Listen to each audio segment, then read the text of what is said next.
I have so many questions when it comes to this election. What about you, Heather? Some of our podcast listeners have also sent in questions to us. Yeah, it's quite good. So anyway, this is welcome to VoterTorque Question Time podcast, episode number 10, where we answer the questions that have been sent in from the audience. I'm Heather Roy. And I'm Simon Ewing-Jarvie. Welcome to VoterTorque. Mr. Speaker! And that is the question we're starting with. That we haven't actually mentioned the Speaker. We've got a voter from Tito Tokoro. He has said we haven't actually mentioned the Speaker in any of our podcasts. So what's their role? How are they selected or elected? Is it part of the election process that voters can be engaged in, etc.? The big chair up the front with the white sheepskin on. Heather, tell us all about it. That's right. So the Speaker is an elected MP, but the public don't actually select the Speaker for Parliament for the next 3 years. Once the results are in and Parliament reconvenes, one of the first things that happens is the Speaker is elected by the 120 MPs of the new Parliament. Right. It's usually somebody from a senior MP from the government side, but it doesn't have to be. There was one recent example where that wasn't the case. But the Speaker's role is essentially to run Parliament. Right, so they're like the chairman of the meeting. They are. They have several aspects to their job. The most visible one is that in Parliament, when the Speaker is basically the referee at question time. He runs the proceedings, he or she runs the proceedings. They're part of all of the parliamentary debate, including the passing of all the legislation, and they also have an administrative role. They welcome international visitors to Parliament, and they also are responsible for all the committees that run Parliament itself, the behind-the-scenes running of Parliament. Right, so they're sort of running parliamentary services behind the scenes as well? They're the leader of those. When Chief Executive, if you like. Right, when someone's selected at the start of a Parliament, they often appear quite reluctant to go up the front and leave their chair, and one of their colleagues seems to take them by the arm and drag them forward. What's the history of that? That's a traditional thing. I think it was also the reluctance was about they were the one that used to be the conduit for decisions of the Parliament to the Crown, and off with your head might have been the result if you took the wrong message. Yeah. It wasn't a popular role in those days. Righty-ho, who have we got? We've got a voter from New Plymouth. Yes, and he has asked, is Parliament better off having a couple of big parties and just a few smaller parties, or should voters be really worried that some of our minor parties might not be back in Parliament after this particular election? That's a very good question, and one that we addressed a little bit as part of our discussion about MMP. What do you think, Simon? Well, I think they're right to be worried that some of the minor parties may not be back, or minor parties struggle to get in, and a whole lot of things lead us to look back in history. When we had first past the post, we had essentially two big parties. And crazy system. Social Credit got a couple of seats at one point, but crazy system where someone could win all the electorates. There was no party vote back then. It was just a single tick, and so you were often stuck with a minority government for years and years and years. That's hardly democracy. And it was very much it's our turn now and your turn next. Whereas the MMP environment has brought, as we've talked already about in other podcasts, much better representation. And the reason I like MMP is because it really does become a contest of ideas. You get the smaller parties bring ideas that the big parties often don't think about on the periphery. Yeah. And I remember Richard Prebble, I asked him one day why he joined Labour, this is when he was leading ACT, and I asked him why he entered politics in Labour, and he said in his day you only had the two choices, National and Labour, basically, unless you were in the fringe and never getting in. And he said National stood for conservatism, basically the status quo, keeping everything the same. So if you had ideas that you wanted to implement, Labour was your only path, and that's how he travelled into it. And that's still largely true when you look at even under MMP, Labour-led governments and National-led governments. National doesn't often reverse the changes that have been made, and it tends to be the Labour governments, and the recent Labour governments, that have signalled change, and the best example of that, of course, is the 1984 change from Muldoon to Longy, Prebble and Douglas. Right. What have we got next?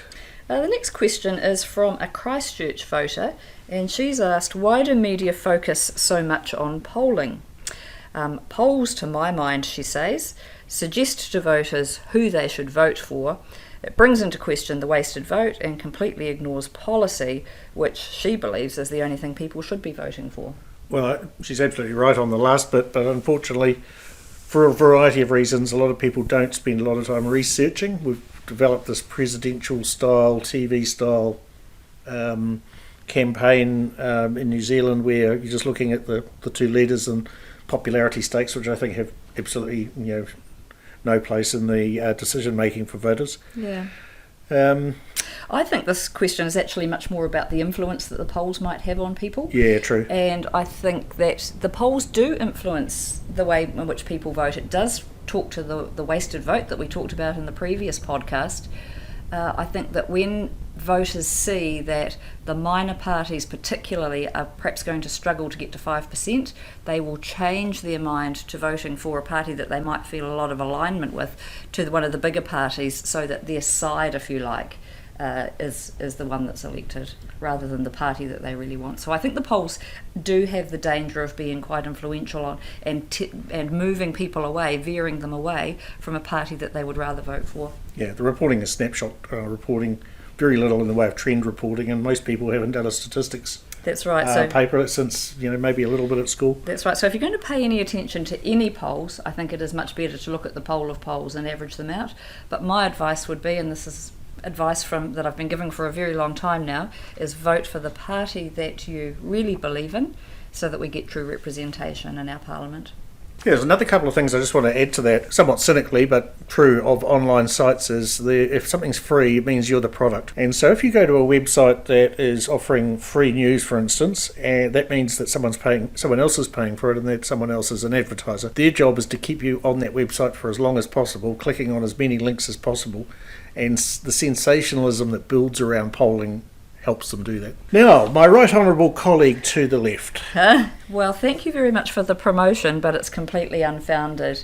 As a minister in a government, I have the title of honourable, but not right honourable. Well, we've got a voter from Epsom who's confused. What's the difference?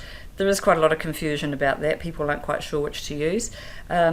The difference is on the people who have honourable as their title, people who have been ministers in a government, or they are judges from the High Court, the Appeals Court and the Supreme Court. Right.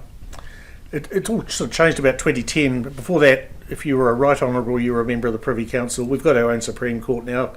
It was going to be written out of the script, and it was actually the Queen that wrote to the Prime Minister and said, well, I'd like to keep this right honourable title, but That's only right. for key positions. So it's the Governor-General, the Speaker, the Prime Minister and the Chief Justice. That's right. So those people now are right honourables. You have to have had those jobs to hold that title. So our current Prime Minister is the right honourable. They keep that for life, eh? They do keep that for life.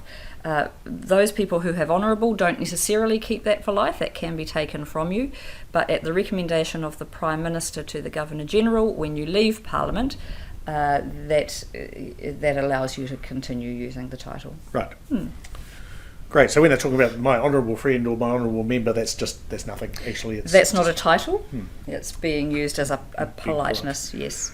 And a lot of that information can be found on another very good website that we haven't talked about to date, and that's the Parliament website. So if you go to parliament.nz, you'll find all sorts of things. It talks a bit about the history, and the honourable versus right honourable issue is there, but it also talks about what happens in Parliament, and you can go to select committees, you can see the legislation winding its way through the House. Great place to go if you want to just trawl through and see all the things that do happen. And you'll be surprised at the breadth of some of the things. The public don't have visibility of a lot of those. Heather, it's your turn for a political quote. Yes, it is my turn for a political quote. Mine today is a quote from John Adams, and it sums up really well the civics type issues that our podcasts have focused on to date.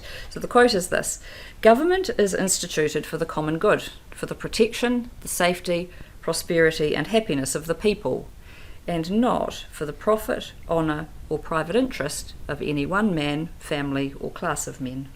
Hard to argue with that.